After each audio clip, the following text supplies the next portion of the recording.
ljudmi neki domobranski oficir odbiral tiste najbolj zdrave, močne, za delo sposobne, da jih pošljejo v Nemčijo. Ostale so zagnali nazaj, pobili, požgali in jih zažgali v TV tudi 4-letno Mirino. Ko sem še pred leti kot novinar snemal spomine teh ljudi, sta mi dve Angelini iz te vasi, Angela Barut in Angela Žerjul, takole opisovali tisti sodni dan. Prosim za posnetek.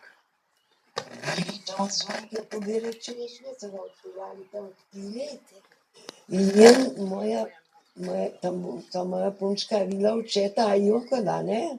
In eden je rekel po slovensko, ko jaz sem Uršič, povedi mene vse, kar si videla in vse, kar znaš. Ta moja punčka Neveca je rekla, ubitega jaz nič ne znam. Te starejše ljudi, ki so bili tam spravljeni, če so rekli, ne grejo vse nazaj, proti Črnokalju, vsi nazaj, te druge so pa, je bilo 5 punc mladih in mi se zdi nek 7 možov, so odpeljali, se niso več vrnili. Eni so vsi šli na svoj dom, moja mati je šla domov. Hišo je prišla ena punčka od 4 let od sosedov in so prišli, požigali, pobijali, so ubili punčko od 4 let in moja mater. So žgali hišo in so naredili, kamor so le mogli, so stare pobili in jih vžgli v ogenj. Kje je Krša? To še druga Angelina. Smo najdli te ljudi mrtve tam na kleh in to je bilo grozno. Zoglenile. In od kovača, vendi so vžgali hišo in 2 ženske. Tu je bila mati od tega kovača in žena. Vendi si videl same koščice, vse vžgano. Od enega moža je bil Lazar Flinko, in vendi je bil vse vžgan, kot da bi dal eno čopo veliko, veš? Potem vendi skvali, svet so bili 2 starčka, je bil nekakšen lekačev in še sin, oba stara možakarja, so jih vrgli notri in vžgali. Potem enega drugega moža, lih tako. Koliko je bilo tako? Dosti jih je bilo, onih 9 jih je bilo vžganih tisti dan. 9 ljudi s tistim otrokom. In dosti so jih odpeljali, ki se ni znalo nikoli več zanje.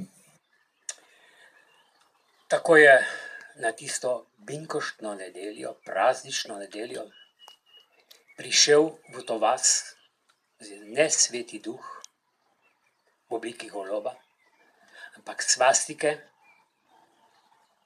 mesarica od fašistov iz tistega njihovega snopa in orli, domobranski orli. Ti so prišli za tisto praznično nedeljo. Slišali ste, kaj so naredili. 40 let po vojni smo te zločine pripisovali samo Nemcem pa še Italijanom. Ko sem začel po radiu v začetku 90-ih let poudarjati, da so bili med njimi domobranci, se je nama vsula ploha očitkov in zahtev po zamenjavi. Prej se je namreč v času Jugoslavije večkrat zamolčalo te zločine domačih izdajalcev. To sem napisal tudi knjigi že Peruti Tržaškega Porigana, kaj nam je rekel zlobec oziroma Ziherlo Tito, da je bilo tudi njega sram, da je Hrvat.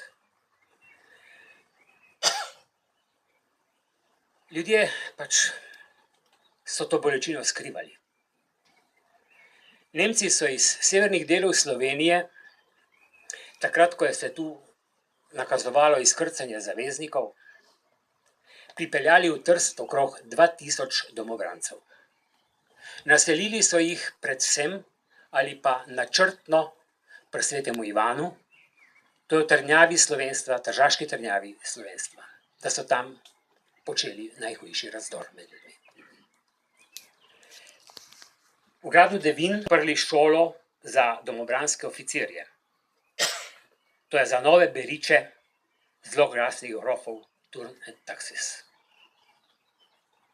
Takrat je pa novi grof, tržaški grof, postal Slovenec.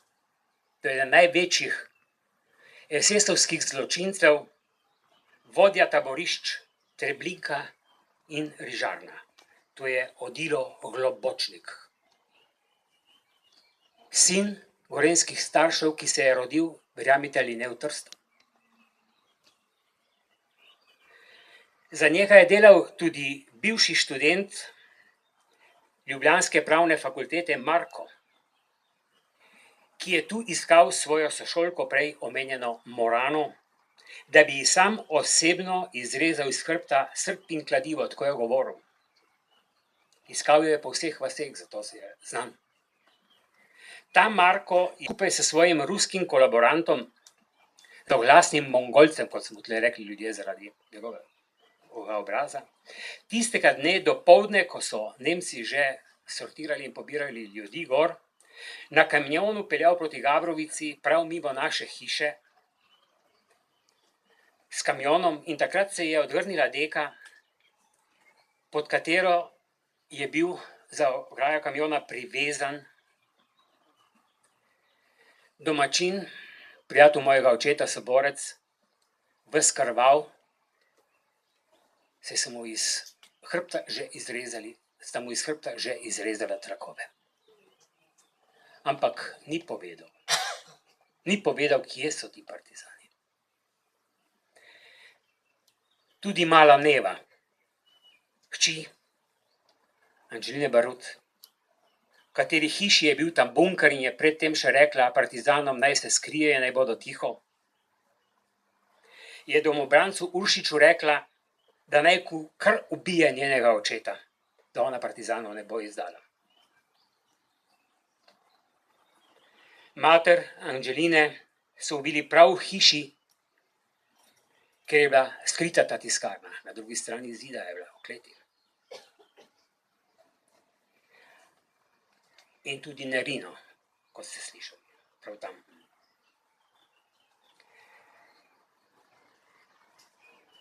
Pet partizanov je bilo takrat notri, a ni povedala.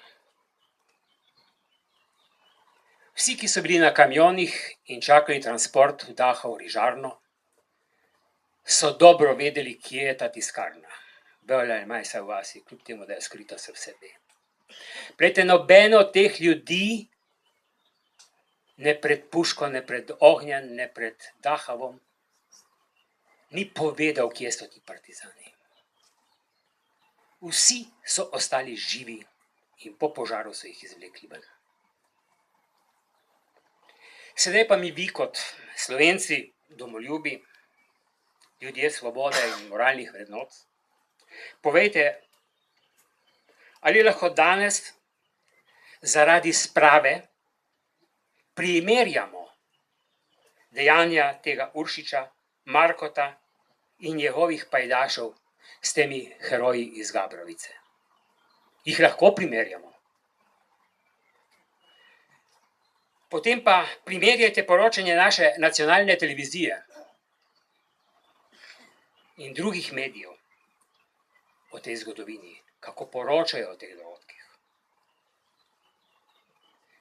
Primerjajte klanjanje našega sedanjega predsednika države tem umrlim Uršičem in Markotom. Primerjajte. Tu v Gabrovico televizija ne pride. Pahor tem ljudem ne bi podelil priznanj narodnih herojev, kar bi si zaslužili. V tej cerkvi slovenski nadškofi ne bi imeli maše, skupne maše za komuniste in kristjane, ki so pomrli tistega dne in potem naprej. Ne bi imeli. Ampak to je bilo tisto sklepno dejanje, če bi ga že rekli kakorkoli. Fašizem je še vedno živ. Kaže se v tem in vsem. Če pa obstaja kakšen dvom, ali si razvoja fašizma v vseh teh grozotah ne moremo razložiti, ne morete razložiti, vas vabim v četrtek, ta četrtek ob 11. uri v Pokrajinski arhiv, kjer bom predstavil mojo novo knjigo Fašizem za butalce. Slava junakom, smrt fašizmu in svoboda narodu.